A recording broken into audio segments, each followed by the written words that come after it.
होली मनाने के पीछे की कहानी क्या है? जानिए होली मनाने की शुरुआत कैसे हुई। होली का त्योहार पूरे देश में बड़े हर्षोल्लास के साथ मनाया जाता है, लेकिन क्या आपको पता है कि इस त्योहार की शुरुआत कहां और कैसे से हुई?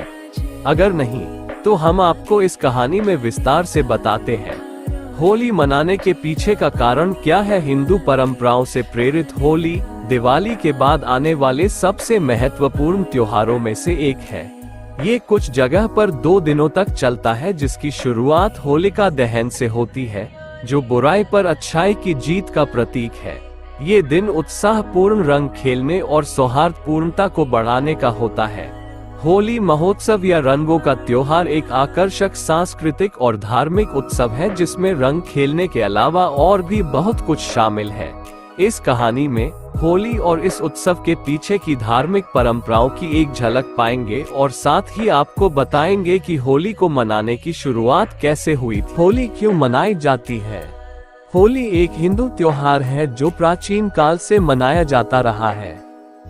होली का त्योहार वसंत ऋतु का स्वागत करने के एक तरीके के रूप में मनाया जाता है और इसे एक नई शुरुआत के रूप में भी देखा जाता है।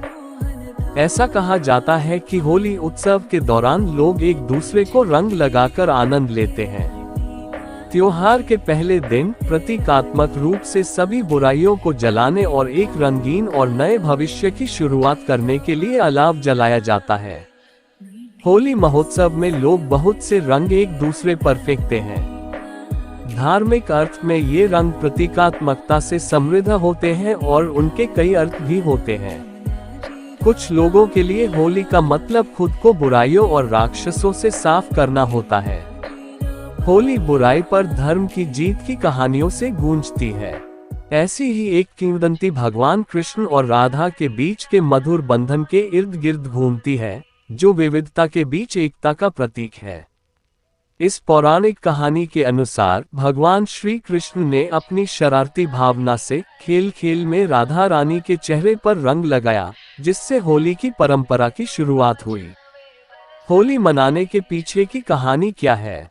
हिंदू धर्म में बुराई पर अच्छाई की विजय हिरण्यकशिपु की कहानी में बताई जाती है। पौराणिक कथा के अनुसार हिरण्यकशिपु एक प्राचीन राजा था जो अमर होने का दावा करता था और भगवान के रूप में पूजे जाने की मांग करता था। उसका पुत्र प्रहलाद भगवान विष्णु की पूजा करने के प्रति अत्यधिक समर्पित था, इसलिए हिरण्यकशिपु इस बात से क्रोधित था कि उसका पुत्र उसके स्थान पर विष्णु भगवान की पूजा करता था। इससे क्रोधित होकर हिरण्यकशिपु अपने बेटे प्रहलाद को यातनाएं देता था। ऐसे में एक दिन भगवान विष्णु आधे शेर और आधे मनुष्य के रूप में प्रकट हुए और हिरण्यकशिपु का वध कर दिया। इस तरह अच्छाई ने बुराई पर विजय पाली।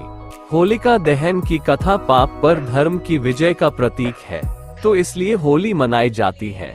दोस्तों, आशा करता हूँ कि आपको ये कहानी होली मनाने की शुरुआत कैसे हुई पसंद आई होगी और आप इस कहानी को अपने दोस्तों को भी शेयर कर सकते हैं और इस कहानी को लाइक करके कमेंट में जरूर बताएं कि आपको कहानी कैसी लगी और आप हमको सब्सक्राइबर्स भी कर सकते हैं, जिससे हमारे द्वारा लिखी गई कहानी का नोटिफिकेशन सबसे पहले आपके पास आए। धन्यवाद। जय श्री कृष्णा। राधे राधे।